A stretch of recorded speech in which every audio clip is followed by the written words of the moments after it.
важливо закінчити війну. Я хочу, щоб президент Сполучених Штатів Америки це бачив, щоб американці це бачили. I hope it's not going to be necessary. Sure, we can Russia. We can do that with Russia.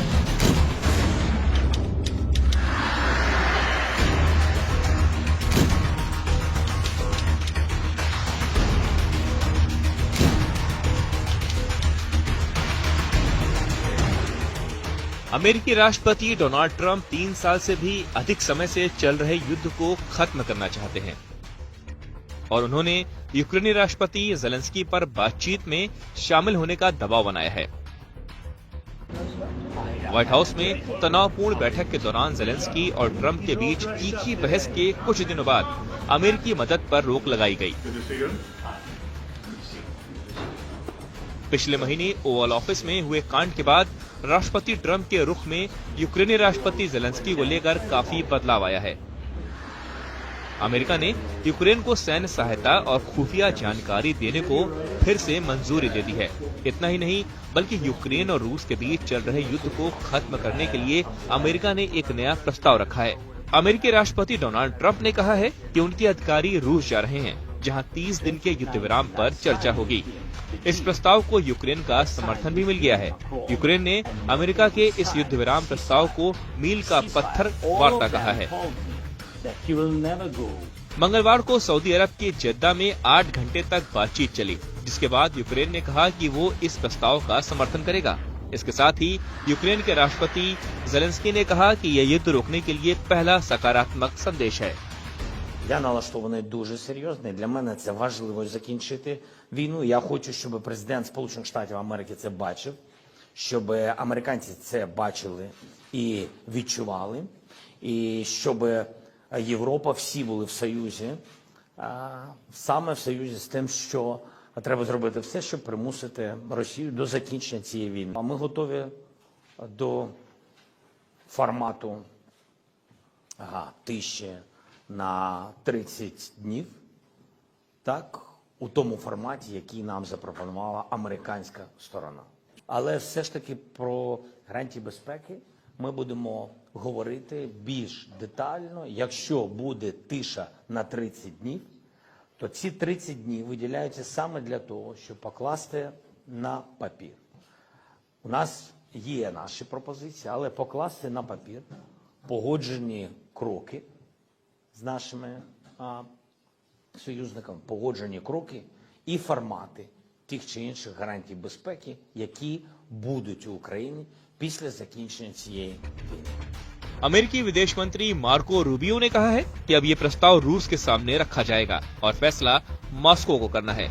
Marco Rubio ने कहा कि अब गेंद Moscow के पाले में है। Today we made an offer that the Ukrainians have accepted, which is to enter into a ceasefire and into immediate negotiations to end this conflict in a way that's enduring and sustainable and accounts for their interests, their security, their ability to prosper as a nation. Hopefully we'll take this offer now to the Russians, and we hope that they'll say yes, that they'll say yes to peace. The ball is now in their court.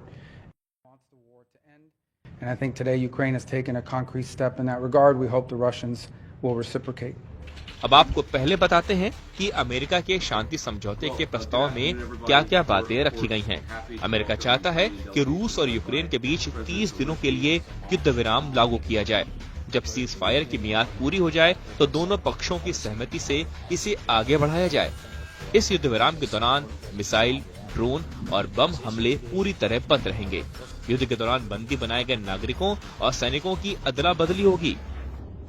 जबरन रूस ले जाए गए यूक्रेनी बच्चों को वापस लाने पर भी चर्चा होगी। And we will sit with Putin and stop the war. Only in this case I'm ready to meet, not in other compromises platforms.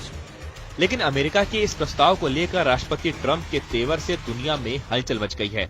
दरअसल कल तक यूक्रेन पर बरसने और भड़कने वाले ट्रंप के सुर रूस को लेकर अचानक से क्यों बदल गए?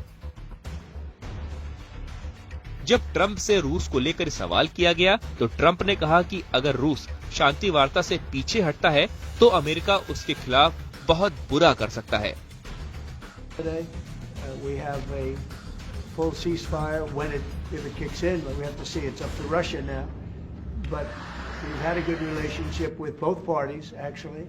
and we'll see. We'll be knowing people are going to Russia right now as we speak, and hopefully we can get a ceasefire from Russia. And if we do, I think that would be 80% of the way to getting this horrible bloodbath finished. It's a bloodbath is taking place over there. We haven't spoken to him yet with substance, because we just found out and we just were able to get Ukraine to agree. So we're going to know very soon. I've gotten some positive messages, but a positive message means nothing. This is a very serious situation. This is a situation that could lead to World War III. And Biden should have never let it happen. उन्होंने ये भी कहा कि America के पास रूस पर आर्थिक दबाव डालने के कई तरीके हैं, लेकिन उनका असली मकसद शांति स्थापित करना है। I hope it's not going to be necessary. Sure, we can pressure. We can do that with Russia. Remember this, Russia took Georgia from Bush, right? They took Crimea from a man named Obama, Barack Hussein Obama, right? They're trying to take the whole thing from Biden. They're going for the whole ball of wax. Who is the only one that never took anything from? Trump. America चाहता है कि रूस पहले हमले बंद करे। अमेरिकी विदेश मंत्री रूबियो ने कहा है कि अगर रूस बातचीत नहीं करता है तो अमेरिका के पास और भी विकल्प हैं, लेकिन वहीं रूस ने अमेरिका के सामने कुछ शर्तें रखी हैं। रूस की शर्तें वही पुरानी हैं जिनकी वजह से जंग भड़की और रूस ने यूक्रेन पर हमला किया। रूस चाहता है कि यूक्रेन को नाटो का सदस्य नहीं बनाया जाए, यूक्रेन में किसी भी विदेशी सैनिक की तैनाती न हो, क्रीमिया और यूक्रेन के 4 अन्य प्रांतों पर रूस का कब्जा स्वीकार किया जाए, नाटो का विस्तार रोका जाए। रूस ने अब तक किसी भी प्रकार के युद्ध विराम पर सहमति नहीं दी है। राष्ट्रपति पुतिन पहले भी कह चुके हैं कि रूस केवल तभी किसी शांति समझौते को स्वीकार करेगा जब उसके हितों की गारंटी दी जाएगी। साथ ही रूस का कहना है कि अगर अमेरिका सीधे बात नहीं करेगा तो कोई समझौता नहीं होगा। अब ये बड़ा सवाल है कि क्या अमेरिका रूस और यूक्रेन के बीच शांति समझौता करा पाएगा।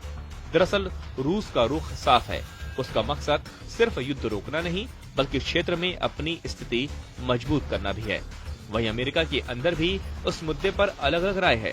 कुछ लोग मानते हैं कि 2022 की वार्ता फिर से शुरू की जानी चाहिए, जबकि कुछ लोग नई शर्तों पर बातचीत करना चाहते हैं। बहरहाल अब अमेरिकी अधिकारी शांति प्रस्ताव को लेकर रूस जा रहे हैं, जहां 30 दिनों के सीजफायर पर चर्चा होगी। इस प्रस्ताव को यूक्रेन का समर्थन प्राप्त है और उम्मीद की जा रही है कि ये युद्ध को समाप्त करने की दिशा में एक महत्वपूर्ण कदम होगा। ऐसे में बातचीत से पहले ट्रंप की रूस को कड़े शब्दों में चेतावनी क्या असर डालती है, ये देखने वाली बात होगी। अब सवाल ये है कि क्या ये वार्ता सच में युद्ध खत्म कर पाएगी या ये भी सिर्फ एक राजनीतिक खेल बनकर रह जाएगी। अमेरिका और रूस के बीच इस शांति वार्ता को लेकर पूरी दुनिया की नजरें टिकी हुई हैं।